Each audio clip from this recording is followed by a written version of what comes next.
नमस्कार। आज हम ज्योतिष पर बात करने वाले हैं और खास तौर पर चंद्रमा की भूमिका पर। ऐसा सुनने में आया है कि चंद्रमा सिर्फ रात की रोशनी नहीं बल्कि हमारी भावनाओं, रिश्तों और यहाँ तक कि मन की शांति से भी बहुत गहराई से जुड़ा है। बिल्कुल सही कहा आपने।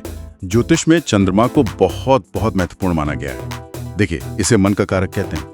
मतलब हमारी सोच, हमारी भावनाएं, ये सब इससे कहीं ना कहीं प्रभावित होती हैं। हाँ। और ये कुंडली के चौथे घर का स्वामी भी है। चौथा घर यानी माँ, सुख सुविधाएं, हमारा घर, और इसे स्त्री ग्रह भी माना गया है। अच्छा। और ये भी बात सामने आई है कि ये सूर्य का मित्र है। दिलचस्प है। तो चलिए इस विषय में थोड़ा और गहराई से उतरते हैं। देखते हैं कि चंद्रमा के अलग अलग पहलुओं पर ये स्रोत क्या कहते हैं। जरूर। तो सबसे पहले इसका जो मूल स्वभाव है उस पर बात करते हैं। स्रोतों में इसे माँ के प्यार बल्कि पूरे परिवार के स्नेह का प्रतीक बताया गया है।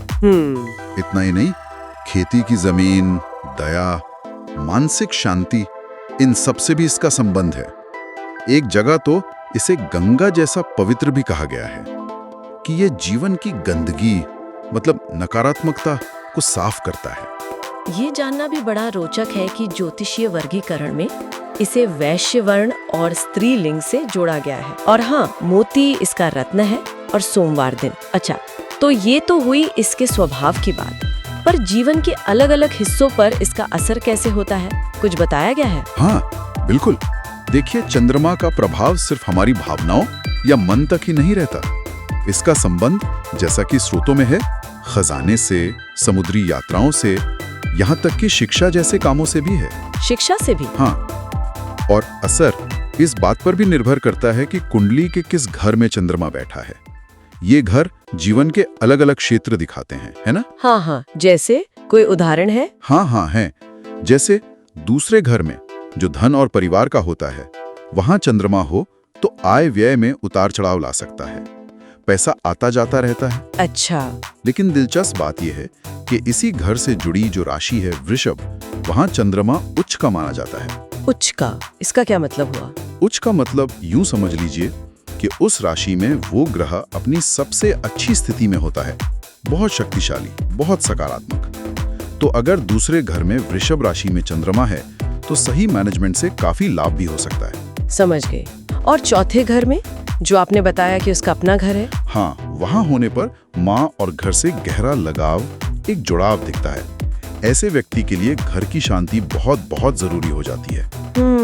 वहीं अगर सातवें घर में हो जो जीवन साथी और पार्टनरशिप का घर है, तो अगर कुंडली में बाकी चीजें ठीक हों तो आमतौर पर एक शांतिपूर्ण घरेलू जीवन और अच्छा जीवन साथी मिलने का संकेत होता है। और 12वें घर के बारे में भी कुछ जिक्र था शायद? हाँ, 12वां घर थोड़ा अलग है। ये खर्च, हानि, विदेश और आध्यात्मिकता का घर है। तो यहाँ चंद्रमा होने पर जीवन में थोड़ी सीमाएं, थोड़े बंधन जैसा महसूस हो सकता है। ओह। लेकिन दूसरी तरफ ये सेवा भाव वाले कामों के लिए अच्छा है, जैसे डॉक्टरी पेशा या कोई मठवासी जीवन। उस तरह की चीजों के लिए ये स्थिति अच्छी मानी गई है। तो ये तो हो गया कि किस घर में है, राशियों के साथ इसका क्या संबंध है। आपने वृषभ का जिक्र किया जहाँ वो उच्च का है। सही कहा। हर राशि में चंद्रमा का रंग ढंग बदल जाता है। जैसे वृषभ में तो वो सबसे मजबूत है, उच्च का। वहीं वृश्चिक राशि में वो नीच का माना जाता है। नीच का मतलब कमजोर? कमजोर से ज्यादा कह सकते हैं कि वहाँ चंद्रमा को थोड़ी मुश्किल होती है। अपनी स्वाभाविक शांति और स्थिरता बनाए रखने में थोड़ी चुनौती आती है। भावनात्मक रूप से ज्यादा उतार चढ़ाव हो सकते हैं। तो क्या वृश्चिक में चंद्रमा हमेशा बुरा ही फल देगा? नहीं, ऐसा जरूरी नहीं। देखिए, वृश्चिक राशि में चंद्रमा व्यक्ति को गजब की मानसिक एकाग्रता, फोकस दे सकता है। हाँ, सलाह ये जरूर दी जाती है कि ऐसे लोग अपनी कल्पनाओं में ना खोएं, यथार्थ पर ध्यान दें। अच्छा। एक और उदाहरण लें, जैसे धनु राशि है, उसका स्वामी बृहस्पति है, तो वहां चंद्रमा व्यक्ति को तेज बुद्धि, आशावादी सोच और थोड़ी दार्शनिक रुचि भी दे सकता है। ये तो वाकई बहुत दिलचस्प है कि कैसे जगह बदलने से मायने बदल जाते हैं। अच्छा, स्वास्थ्य के बारे में क्या कुछ पता चला? हाँ, स्वास्थ्य के लिहाज से चंद्रमा को मुख्य रूप से छाती, फेफड़ों और पेट से जोड़ा गया है, जैसे खांसी या पेट की दिक्कतें।